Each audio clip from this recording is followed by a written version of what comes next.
Hello everyone, welcome to Eklavya Snatak और मेरा नाम है सचिन। आज की इस वीडियो में मैं आप सभी को जो आपका बीए प्रोग्राम सेमेस्टर 3 से सब्जेक्ट है हिस्ट्री माइनर का, हिस्ट्री ऑफ इंडिया 1200 से 1550 हिंदी मीडियम में इंपॉर्टेंट क्वेश्चन आंसर्स करवाने वाला हूं। जी हाँ, हिंदी मीडियम में। और आप अगर रेगुलर कॉलेज के हो, ओपन से कर रहे हो, एसओएल से या एनसीवेब से, सभी के लिए वीडियो हेल्पफुल है।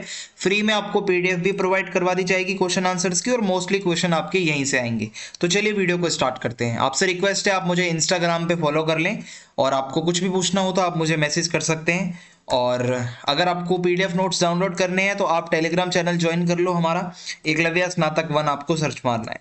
तो सबसे पहला क्वेश्चन है हमारे सामने, दिल्ली सल्तनत के आर्थिक और सैन्य शासन में इक्ता प्रणाली के महत्व का विश्लेषण करो। यानी कि दिल्ली सल्तनत जो थी उसमें इक्ता प्रणाली क्या होती है और इक्ता प्रणाली का महत्व क्या था, ये क्वेश्चन बहुत पूछा जाता है। तो इक्ता प्रणाली भारत के अंदर मध्यकाल के अंदर दिल्ली सल्तनत के सुल्तान होते थे, उन्होंने इसको लागू किया था, शुरू किया था। बहुत ही अनूठी प्रशासनिक प्रणाली थी। और आर्थिक रूप से अगर आप देखो तो इक्ता प्रणाली ने क्या कि बहुत ज्यादा महत्वपूर्ण भूमिका निभाई, मतलब प्रशासन को अच्छे से चलाने में। कैसे? इक्ता प्रणाली में होता क्या था, जो सैन्य अधिकारी होते थे या जो बड़े बड़े जो अधिकारी हुआ करते थे, ठीक है, अभिजात वर्ग के लोग होते थे, उनको नगद वेतन के बदले भूमि सौंपी जाती थी। यानी कि जो बादशाह या सुल्तान होता था वो अपने सैन्य अधिकारियों को या बड़े बड़े अधिकारियों को पैसे देने की बजाय, यानी कि आप कोई भी काम करते हो तो बदले में पैसे लेते हो, नगद लेते हो, बट वो राजा क्या करता था वहां पे, सुल्तान बदले में भूमि का टुकड़ा देता था, जमीन देता था, और उस जमीन को इक्ता कहा जाता था। और जो जमीन का मालिक बनता था उसको इक्तेदार कहा जाता था। तो ये जो भूमिदान होता था इसको इक्ता के रूप में दिया जाता था। और ये एक तरीके से क्या होता था, राजस्व इकट्ठा किया जाता था। फिर जमीन से जो इक्तेदार होता था उस जमीन पर खेती करवाता था, फिर उससे टैक्स इकट्ठा करता था, राजस्व आता था। और यानी कि जो मेन सारा फिर उस जमीन का जो अधिकार होता था वो इक्तेदार के पास चला जाता था, जो उस जमीन का मालिक होता था। और इससे हुआ क्या, शासकों को आप अगर देखोगे कि मतलब कोई दिक्कत नहीं हुई ज्यादा, यानी कि ज्यादा उनको मतलब टैक्स वसूलने में दिक्कत नहीं आई, क्योंकि आय का एक स्थिर स्रोत बन गया कि भाई ये एक जमीन है जिसको इक्तादार को दे दी गई है। अब इक्तादार वहां से टैक्स लेगा, कुछ टैक्स वो सुल्तान को देगा, तो एक निरंतर कैश आता रहेगा सुल्तान के पास। बदले में इक्तादार अपने क्षेत्रों में कानून और व्यवस्था भी बनाए रखता था। यानी कि जो इक्तादार का जो एरिया होता था वहां की कानून व्यवस्था को भी वो संभालता था। जरूरत पड़ने पर भाई वो सैन्य बलों का योगदान करने के लिए भी जिम्मेदार रहता था, यानी कि अपनी सेना को भी रेडी रखता था जब सुल्तान को जरूरत पड़ती है। तो इक्ता प्रणाली का दिल्ली सल्तनत के सैन्य शासन पर बहुत महत्वपूर्ण प्रभाव पड़ा, सैन्य शासन पर भी और राजस्व वसूली के उसमें भी। तो सैन्य सेवाओं के लिए क्या होता था कि भाई जो सुल्तान है वो भूमि का आवंटन करता था, यानी कि भूमि बांटता था। और उससे होता क्या था, एक अच्छा संबंध बना रहता था इक्तेदार के बीच में और सुल्तान के बीच में। इक्तादारों का अपने निर्दिष्ट क्षेत्रों की स्थिरता और समृद्धि में निहित स्वार्थ होता था। कैसे? क्योंकि उनका राजस्व इसी बात पर निर्भर करता था। भाई उनका भी तो स्वार्थ है। एक इक्तेदार जो होते थे वो एक तरीके से लगातार अगर काम कर रहे हैं सुल्तान के लिए तो बिना फायदे के तो कोई नहीं करता। उनको फायदा ये होता था कि भाई जितना ज्यादा उनको वो जमीन मिलेगी, जितना ज्यादा वो टैक्स लेंगे उतना उनको भी फायदा होगा। तो एक तरीके से दिल्ली सल्तनत जो है वो इक्ता प्रणाली की वजह से बहुत ज्यादा स्थिर वाली स्थिति में थी, यानी कि एकदम स्टेबल थी। उनको इकोनॉमिकली कोई ज्यादा दिक्कत आ नहीं रही थी। और इसके अलावा इक्तेदारों से ये अपेक्षा की जाती थी कि वो जरूरत पड़ने पर जो सुल्तान है उसको सैन्य शासन मतलब उसको सैन्य सहायता भी प्रदान करे। यानी कि जब सुल्तान को जरूरत पड़ेगी तो इक्तेदार को सेना प्रोवाइड करनी होती थी। और जब संघर्ष होता था, लड़ाइयां होती थी, तो सुल्तान जो होते थे वो इक्तेदारों को अपनी सेनाएं संगठित करने और केंद्रीय सेना में शामिल होने के लिए भी बुला सकते थे। यानी कि इक्तेदारों को सैन्य सेवा भी करनी पड़ती थी और बदले में क्या मिलता है, जमीन मिलती है। तो इस विकेंद्रीकृत सैन्य संरचना ने दिल्ली सल्तनत को बाहरी खतरों से बचाया। यानी कि जब आप इक्तेदार इतने सारे रखोगे, वो सेना के लिए हमेशा आपके लिए रेडी है, सेना वो हमेशा रेडी करके रखते हैं, आपको टैक्स वसूल के दे रहे हैं, तो आपकी सल्तनत या आपका जो भी साम्राज्य है वो तो अच्छा ही चलेगा, बाहरी खतरे भी ज्यादा नहीं होंगे। सो ये है इसके अंदर। सो संक्षेप में बताऊं तो इक्ता प्रणाली ने दिल्ली सल्तनत को आर्थिक और सैन्य शासन में बहुत ज्यादा मदद दी। और इससे एक राजस्व यानी कि टैक्स वसूली का एक स्थिर स्रोत मिला राजा को, और क्षेत्रों का प्रशासन अच्छा हो गया क्योंकि इख्तेदारों को कई अधिकार भी दे दिए गए थे, कानून व्यवस्था वगैरह के, एक सेना प्रॉपर वो लोग प्रोवाइड करते थे। सो ये है। अगला प्रश्न है अलाउद्दीन खिलजी के आर्थिक सुधारों पर चर्चा करें। तो दिल्ली सल्तनत में खिलजी वंश का जो दूसरा शासक था उसका नाम अलाउद्दीन खिलजी था। 1296 से लेकर 1316 तक वो अपने शासनकाल के दौरान बहुत ज्यादा उसने आर्थिक सुधार करे अपनी पूरी सल्तनत में। जैसे बाजार का उसने विनियमन करा। क्या है इसका मतलब, मैं आपको इजी करके बताता हूं। अलाउद्दीन खिलजी का उद्देश्य था कि जो आवश्यक वस्तुएं होती हैं, जो बहुत जरूरी वस्तुएं होती हैं, विशेषकर जो अनाज होता है, उसकी कीमतें ज्यादा ना हो, यानी कि फ्लक्चुएट ना करें, एक फिक्स कीमत हो, नियंत्रित हो। उन्होंने कीमतों की निगरानी और निर्धारण के लिए दीवान रियासत नामक एक बाजार विनियमन प्रणाली शुरू करी। यानी कि इसने क्या करा, बाजार को कंट्रोल करने के लिए एक प्रणाली बनाई जिसको दीवान रियासत कहा जाता था। और ऐसा बाजार के अंदर क्यों किया जाता था कि भाई एक स्थिरता रहे, रेट ज्यादा बढ़े ना, जमाखोरी ना हो। कभी कभी क्या होता है, कोई बंदा बहुत ज्यादा सामान स्टोर करके रख लेता है, फिर इसको महंगा करके बेचता है जब दूसरी जगह पर उसकी कमी हो जाती है। तो इस चीज को रोकने के लिए ही इसने, अलाउद्दीन खिलजी ने ऐसा किया था कि भाई एक लिमिटेड आप सामान रख सकते हो और लिमिटेड ही कंट्रोल्ड उसको आप बेच सकते हो। मूल्य नियंत्रण, सबसे ज्यादा उल्लेखनीय आर्थिक सुधार जो अच्छा माना जाता है वो बाजार का मूल्य या सरकारी प्रणाली की शुरुआत थी। सभी चीजों का एक सरकारी रेट इसने तय कर दिया था कि सरकारी रेट इतना है, इससे ऊपर कोई भी नहीं ले सकता। एक वस्तुओं की कीमत निर्धारित कर दी थी और इसमें बहुत ही ज्यादा अच्छे से जो ये क्या कहते हैं, जो बेईमानी होती थी वो काफी हद तक कंट्रोल हुई।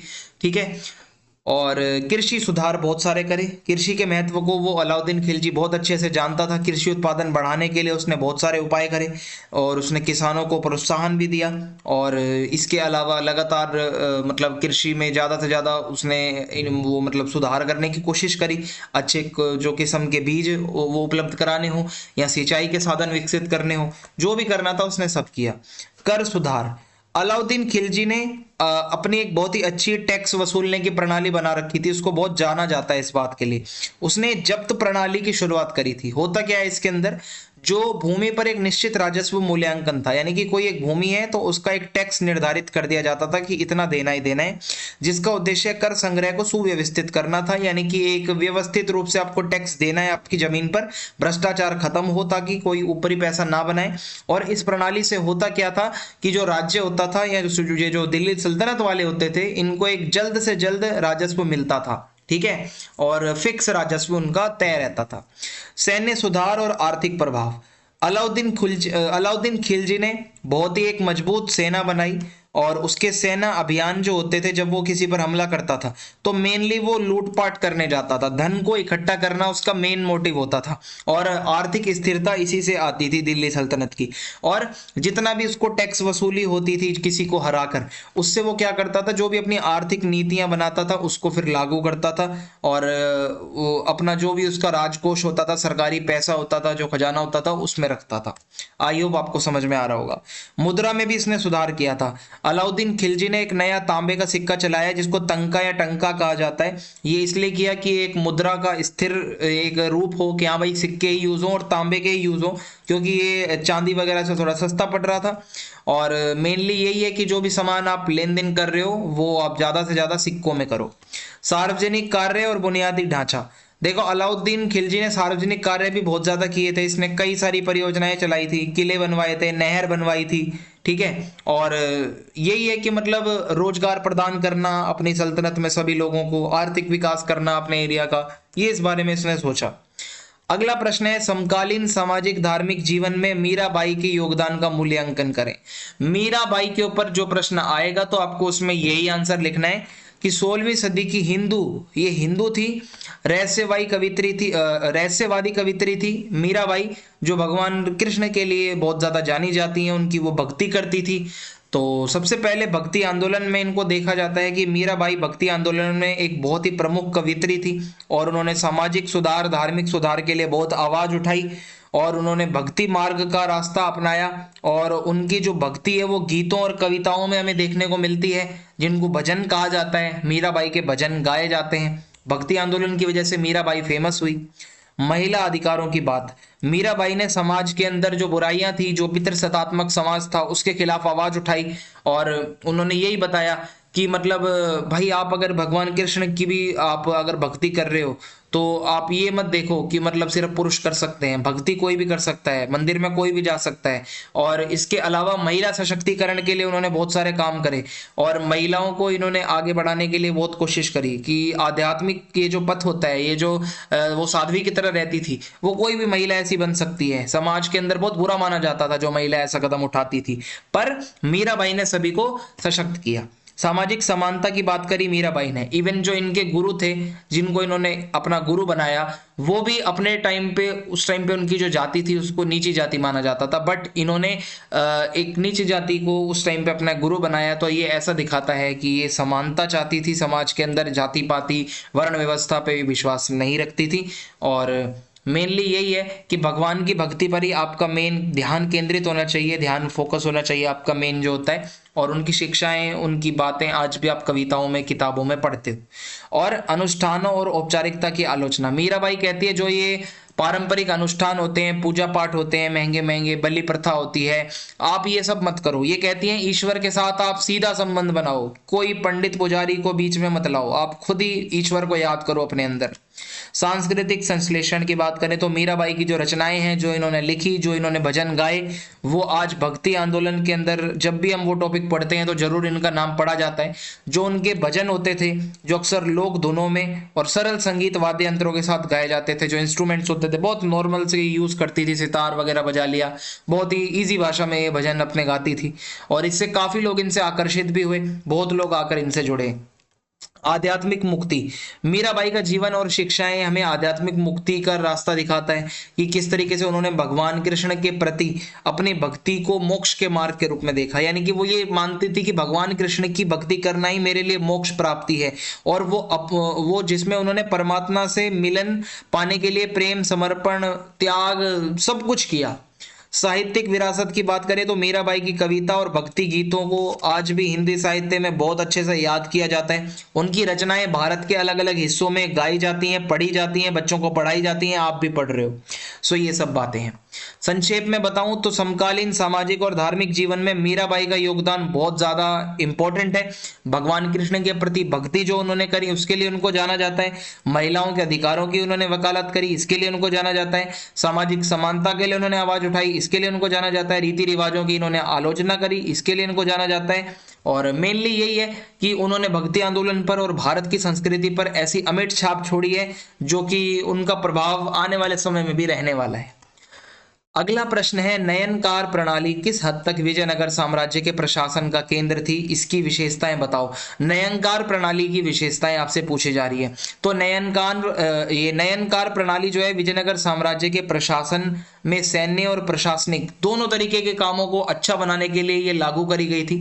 इसमें होता क्या है कि सबसे पहले एक सेना का एक इंसान है कि नयनकार जो होते हैं वो सैन्य कमांडर होते हैं, ये सेना के प्रमुख होते हैं जो विजयनगर सेना का नेतृत्व करते थे किसी भी युद्ध के समय। सो वे एक मजबूत सैन्य उपस्थिति बनाए रखने के लिए और समाज को बाहरी खतरों से बचाने के लिए जिम्मेदार होते थे कि आप सेना को संभालोगे, ठीक है, नयनकार जो लोग होते थे। और नयनकारों ने सैन्य अभियानों को मतलब नयनकार जो होते थे, जो भी सैन्य अभियान होता था, कोई युद्ध करना होता था तो सेना का नेतृत्व करते थे, नए क्षेत्रों पर कब्जा करते थे, साम्राज्य के विस्तार में अपना योगदान दिया करते थे और बहुत सारी जो उपलब्धियां करते थे तो उनको बहुत उपाधियां भी दी जाती थी, गिफ्ट दिए जाते थे। उनको भूमि अनुदान करता था, जो राजा होता था उनको भूमि दान में दे दिया करता था। और प्रांतों का प्रशासन ये लोग संभालते थे। नयनकार लोग जो होते थे इनको शासन करने के लिए कई क्षेत्र या प्रांत भी दिए जाते थे। उन्होंने वहां के स्थानीय प्रशासकों के रूप में भी काम करा, वहां का राजस्व भी इकट्ठा किया, टैक्स वगैरह इकट्ठा किया, कानून व्यवस्था ये लोग बनाए रखते थे, ठीक है, वहां के लोगों की भलाई के लिए इन्होंने काम करा। सो साम्राज्य अपना एक जो विजयनगर साम्राज्य था वो अपने आप को बहुत ही एक विस्तृत साम्राज्य बनाना चाहता था, जिसके लिए बहुत जरूरी होता है कि आप प्रशासन अच्छे से संभालें। तो वो योगदान नयनकारों ने दिया। राजस्व संग्रह, नयनकार लोग जो होते थे, जो भी इनको एरिया दिया जाता था, ये समझ लो एकता प्रणाली वाला सीन है। यहाँ पर भी जो राजा होता है इनके काम के बदले इनको जमीन दे देता है और इस जमीन पर फिर ये लोग क्या करते हैं, टैक्स वगैरह वसूलते हैं, ठीक है। और ये टैक्स से ही साम्राज्य का भरण पोषण होता था, इनका भी भरण पोषण होता था। और इससे आर्थिक स्थिति अच्छी हुई विजयनगर साम्राज्य की, जो ये लोग टैक्स लेकर आते थे। स्थानीय स्थिरता बनाए रखना, नयनकार प्रणाली में क्या होता था, इनको अधिकार दिया जाता था जो आपके लोकल लेवल पर कानूनी मसले होते हैं, जो न्याय दिलाने की बात होती है या जो पंचायत का काम होता है बेसिकली, वो नयनकार कर दिया करते थे बहुत बारी। नयनकार प्रणाली ने विजयनगर साम्राज्य के प्रशासन में महत्वपूर्ण भूमिका निभाई है। खासकर कृष्णदेवराय के टाइम पर नयनकारों की भूमिका बहुत ज्यादा थी। नयनकार जो है वो सैन्य प्रमुख या कमांडर होते हैं जो साम्राज्य के प्रमुख पदों पर काम करते हैं, बड़े अधिकारी होते हैं, कानून और व्यवस्था बनाए रखते हैं, टैक्स इकट्ठा करते हैं, सुरक्षा सुनिश्चित करते हैं पूरे साम्राज्य की। अगला प्रश्न है, सल्तनत के दौरान कुतुब परिसर के विकास के विभिन्न चरणों का पता लगाएं। यानी कि दिल्ली सल्तनत में कुतुब मीनार में जो अलग अलग परिसर के, जो परिसर के अंदर अलग अलग इमारतें बनी, वो कितने चरणों में बनी, कौन कौन सी इमारतें बनी, ये आपको बताना है। सो महरौली में स्थित कुतुब मीनार, सबसे पहले कुतुब मीनार को बनाया गया 1192 से 1220 तक। कुतुब मीनार का निर्माण 1192 में दिल्ली सल्तनत के संस्थापक कुतुबुद्दीन ऐबक द्वारा शुरू करवाया गया था। मीनार की पहली मंजिल कुतुबुद्दीन ऐबक द्वारा पूरी की गई थी और बाद की जो मंजिलें हैं उसके आने वाले अगले जो सुल्तान उत्तराधिकारी इल्तुतमिश और फिरोज शाह तुगलक ने बनवाया था बाकी का। और मीनार जो है वो भारत में जीत का प्रतीक थी और इंडो इस्लामिक वास्तुकला का प्रतीक थी, ठीक है। और इसके अलावा अलाई दरवाजा बनवाया था 1311 से लेकर 1326 तक इसका काम चला। दिल्ली सल्तनत का सबसे शक्तिशाली शासक अलाउद्दीन खिलजी ने 1311 में अलाई दरवाजा बनाया। ये लाल बलुआ पत्थर से बना हुआ है और सफेद संगमरमर का भी इसमें यूज किया गया है। बहुत ही इसका अट्रैक्टिव एक एंट्री गेट है और इस्लामी भाषा जो उर्दू फारसी में यहाँ पर लेख लिखे हुए हैं और ज्यामितीय पैटर्न यानी कि डिजाइन बने हुए हैं बहुत ज्यादा जियोमेट्रिकल। फिर आता है कुव्वत उल इस्लाम मस्जिद 1192 से 1316 तक। सो कुतुबुद्दीन ऐबक द्वारा 13वीं शताब्दी में कुव्वत उल इस्लाम मस्जिद बनवाई गई। ये भारत की सबसे पुरानी मस्जिदों में से एक मानी जाती है। माना जाता है इस मंदिर को इस मस्जिद को 27 हिंदू और जैन मंदिरों को तोड़कर उनके मलबे से बनाया गया था, ऐसा लिखा है वहां पे। कुव्वत उल इस्लाम मस्जिद के बाद जो बोर्ड लगा हुआ है उस पर क्लियरली लिखा है कि 27 हिंदू और जैन मंदिरों को तोड़कर जो उनका मलबा था उससे ये मस्जिद बनाई थी इसने। फिर आता है लोह स्तंभ और इल्तुतमिश का मकबरा।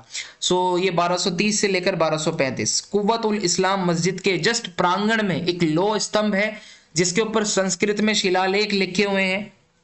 दिल्ली सल्तनत के दूसरे शासक इल्तुतमिश का मकबरा भी वहीं पर कॉम्प्लेक्स में बना हुआ है और ये शुरुआती जो मकबरे बने थे यहाँ पर इंडिया में उसका एक बहुत बड़ा उदाहरण है। फिरोज शाह तुगलक द्वारा आगे इसका और विस्तार किया गया 1351 से 1388 में।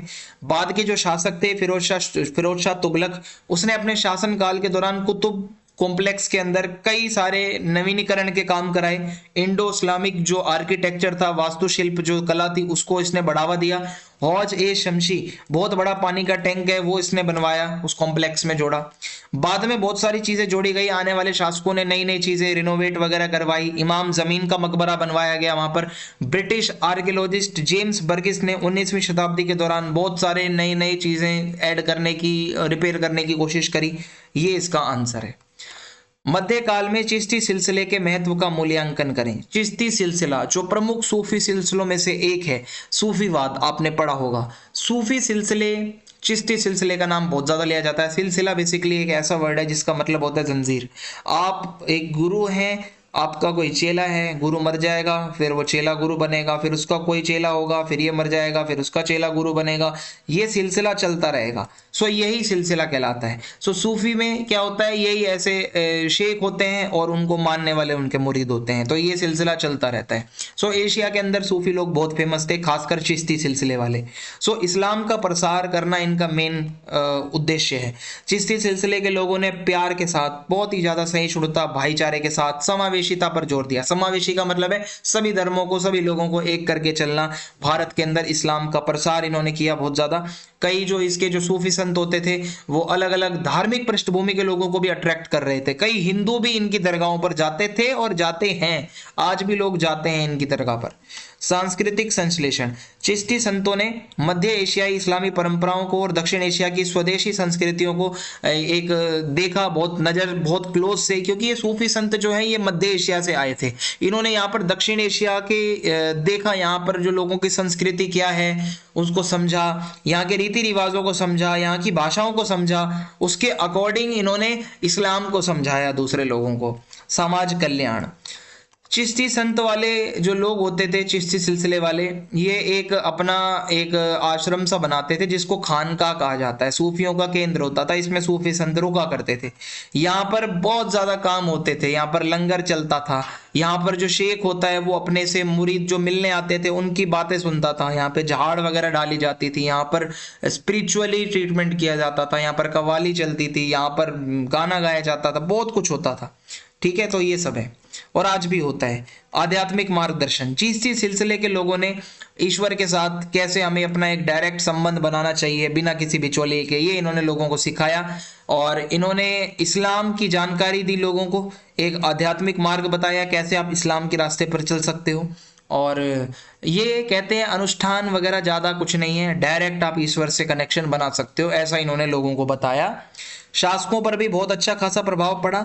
चिश्ती संतों से मिलने बड़े बड़े शासक आते थे। तुगलक, मोहम्मद बिन तुगलक आता था इनकी दरगाहों पर, अकबर खुद आया था 14 बार, और बहुत बड़े बड़े राजा महाराजा इनके दरगाहों पर आते थे।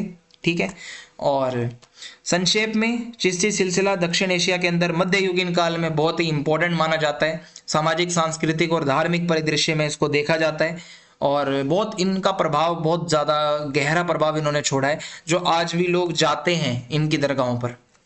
मध्यकालीन समाज में कबीर के योगदान की चर्चा करो। कबीर, जो संत कबीर के दोहे आप पढ़ते आते हो बचपन से, उनके बारे में उनका योगदान पूछा जा रहा है। आध्यात्मिक एकता। कबीर की कविताओं में धार्मिक सीमाओं को पार करते हुए ईश्वर की एकता को बताया गया है। वो कहते हैं राम, रहीम, अल्लाह, ईश्वर, गॉड सब एक ही हैं। उन्होंने जो छंद लिखे हैं, जो लिखी हैं कविताएं, जो लिखे हैं दोहे, उसमें अक्सर हिंदू धर्म और इस्लाम दोनों को वो जोड़कर बताते हैं। दोनों की बुराई भी करते हैं, दोनों की अच्छाई भी बताते हैं, दोनों की दूरियों को दूर करने में वो विश्वास रखते हैं, हिंदू मुस्लिम को एक करने पर काम करते हैं। सामाजिक सुधार।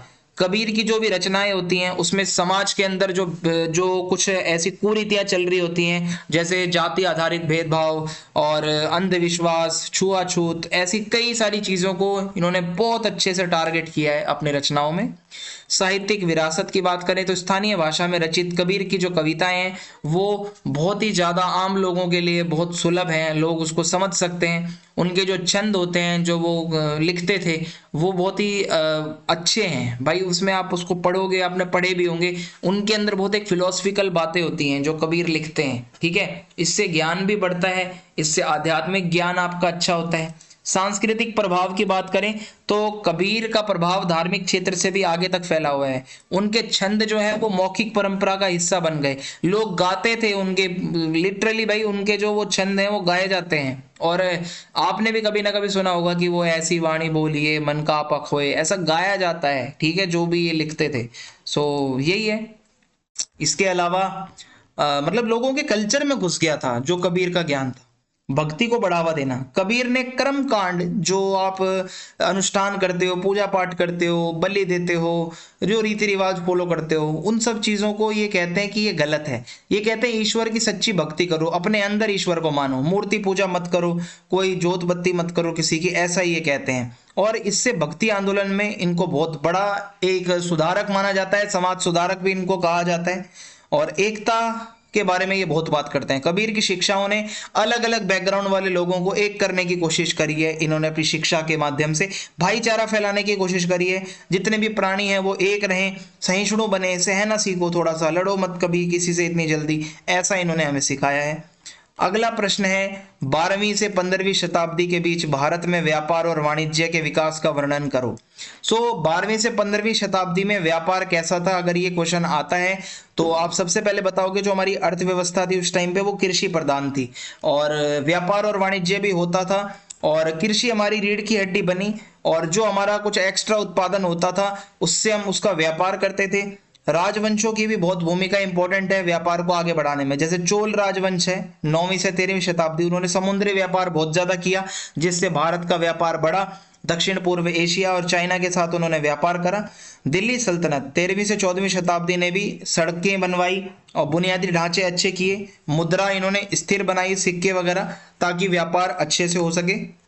और रेशम मार्ग और व्यापार, भारत पूर्व और पश्चिम को जोड़ने वाले एक बड़े मार्ग को रेशम मार्ग कहा जाता है, जो एशिया को लगभग यूरोप साइड तक जोड़ देता है। सो यहाँ से लोग अपना सामान बेचते थे, खरीदते थे। जब दूसरे लोगों से मिलते थे तो उनकी जो सांस्कृतिक विशेषताएं हैं वो इनके अंदर आ जाती थी, इनकी संस्कृति उनके पास चली जाती थी। सो मसाले, कपड़ा, कीमती पत्थर, इनका व्यापार होता था उस टाइम पे।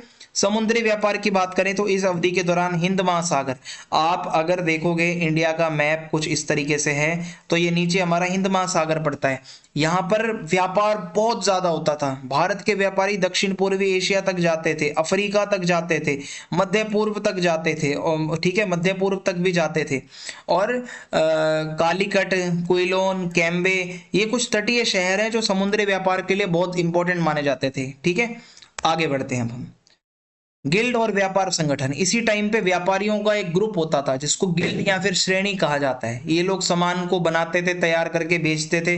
व्यापारियों का ये संघ होता था, बहुत एक्टिव था ये व्यापार के मामले में उस टाइम पे।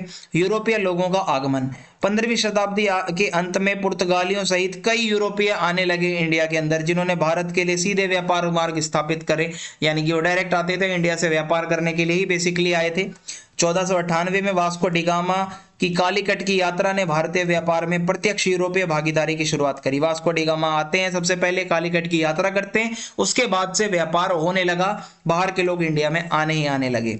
मुद्रा और लेन देन, सोना, चांदी, सिक्के, ये सब मुद्रा के लेन देन के वो बन गए भाई, कि मतलब आप कुछ दूसरों को बेच रहे हो, जो बाहर से लोग खरीदने आ रहे हैं आपके मसाले वगैरह, बदले में वो आपको सोने के सिक्के दे रहे हैं, चांदी के सिक्के दे रहे हैं। मौद्रिक पद्धति का विकास होता है, इससे बैंकिंग सिस्टम अच्छा हुआ इंडिया का। सामंतवाद का पतन हो गया, क्योंकि जब व्यापारियों के पास पैसा आ गया, पहले क्या होता था, जिसके पास जमीन ज्यादा होती थी ना, भूमि आधारित हैसियत मानी जाती थी, जिसपे जितनी जमीन उसकी हैसियत उतनी ज्यादा। बट ये सामंतवाद एकदम धीरे धीरे खत्म होने लगा जब अमीर अमीर व्यापारी लोग आने लगे, तो पैसे से आपकी हैसियत होने लगी, ना कि जमीन से। अब इसके बाद है अगला प्रश्न, लास्ट है, हम्पी की स्थापत्य विशेषताओं को बताओ। हम्पी जो विजयनगर की राजधानी थी, हम्पी भारत के कर्नाटक के अंदर एक यूनेस्को की विश्व धरोहर स्थल है, बहुत ही ज्यादा फेमस, बहुत ही पुरानी हमारी हेरिटेज साइट है। और विजयनगर साम्राज्य की महिमा को ये दिखाती है कितना वो भव्य था। सबसे पहले विट्ठल मंदिर बना हुआ है, मैं आपको दिखाता हूँ विट्ठल मंदिर कैसा है। ये विट्ठल मंदिर का परिसर है, कुछ ऐसा दिखता है। सोचो आप कि मतलब कैसे 1336 के आसपास 1400 के बीच में ये बनाया गया था, कितने 600 700 800 साल होने वाले हैं, और आज भी किस तरीके से ये एकदम बढ़िया दिखता है अगर आप देखने जाते हो। सो विट्ठल बहुत ही बढ़िया पत्थर का बना हुआ है, पत्थर का रथ टाइप से बना हुआ है। आप देखोगे अगर तो रथ की आकृति में ये बनाया गया है। और ये क्या है, इसकी नक्काशी बहुत अच्छे से की गई है, वास्तुकला इसकी बहुत अच्छी है। फिर विरूपाक्ष मंदिर आता है, ये विरूपाक्ष मंदिर है। और इस विरूपाक्ष मंदिर की सबसे बड़ी विशेषता है इसका gopuram. Gopuram means entry gate, ये एंट्री गेट से अंदर आते हैं। सो ये ऊंचा ऊंचा जो एंट्री गेट होता है इसको गोपुरम कहते हैं। इसकी वजह से ये मंदिर और भव्य हो गया और आकर्षक हो गया, बहुत पवित्र मंदिर है, भगवान विरूपाक्ष का मंदिर ये माना जाता है।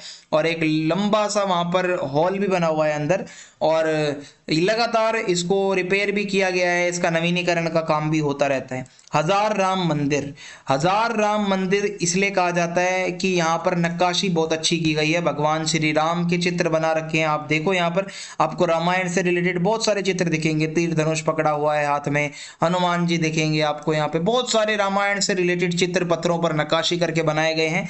राम जी का ये मंदिर है और इसीलिए इसका नाम हजार राम मंदिर है। और इसके बाद अगला है अच्युत राय मंदिर। अच्युत राय मंदिर जो है ये भी बहुत ज़्यादा अच्छा माना जाता है, इसके आर्किटेक्चर के लिए, इसकी जो वास्तुकला है आप देख सकते हो कि ये बहुत ही अच्छा मंदिर बना हुआ है। मंदिर बहुत थे, 60 से भी ज़्यादा मंदिर, और इसकी नक्काशी बहुत अच्छी की गई है, खंबे इसके बहुत अच्छे से बनाए गए हैं। फिर आता है लोटस महल या कमल महल। तो कमल महल कुछ ऐसा दिखता है, कमल की पंखुड़ियों की तरह इसकी आकृति है, इसीलिए इसका नाम कमल महल दिया गया है। सो ये भी हिंदू स्थापत्य, ये हिंदू और इस्लामी स्थापत्य शैली, जो आर्किटेक्चरल एक स्टाइल होता है बनाने का, हिंदुओं का और इस्लाम वालों का दोनों का मिक्स करके इसको बनाया गया है। और ये रानियों के लिए यूज होता था, शाही महल की तरह, या मनोरंजन के रूप में ये यूज होता था, या अभी तक ऐसा ही माना जाता है। हाथियों का अस्तबल, हाथियों का अस्तबल क्यों यूज होता था? हाथियों को रखने के लिए। इसमें गोल गोल गुंबद से बने होते थे, इसके अंदर हाथियों को खड़ा किया जाता था। और ये भी बहुत ही फेमस आकृति है। यहाँ पर जो है ये भी इंडो इस्लामिक वास्तुकला को दिखाता है, बड़े बड़े गुंबद बने हुए हैं, ठीक है, अगर आप इसको देखोगे बड़े बड़े गुंबद से यहाँ पर बने हुए हैं। फिर इसके बाद आता है रानी का स्नानगार, ठीक है, यानी कि एक स्विमिंग पूल टाइप समझ लो, आयताकार है, जहां पर जो रानी है वो नहाने के लिए इसको यूज करती होगी, ठीक है। और बहुत ही उस समय की इंजीनियरिंग बहुत अच्छी थी, जो हमें दिखाते हैं ये जो स्नान घर है। कृष्ण मंदिर परिसर, भगवान कृष्ण को समर्पित एक बहुत बढ़िया मंदिर बना हुआ है, इसको कृष्ण मंदिर परिसर कहा जाता है। सीढ़ीदार टैंक बने हुए हैं वहां पर, और मंदिर में भगवान श्री कृष्ण के जीवन से रिलेटेड बहुत सारे चित्र बनाए हुए हैं नक्काशी करके दीवार के ऊपर। हम्पी का बाजार, हम्पी का बाजार भी एक बहुत बड़ा बाजार था, जहां पर पुरानी पुरानी संरचनाएं बनी हुई हैं। विजयनगर के दौरान बहुत हलचल होती थी इस बाजार के अंदर, लोग चीजों को खरीदने बेचने आया करते थे। सो इसी के साथ ये इंपॉर्टेंट क्वेश्चन खत्म होते हैं आपके। आप फीडबैक जरूर लिख देना भाई कमेंट बॉक्स में जाके, वीडियो कैसी लगी, और चैनल को सब्सक्राइब करें, वीडियो को शेयर करें। जय हिंद, जय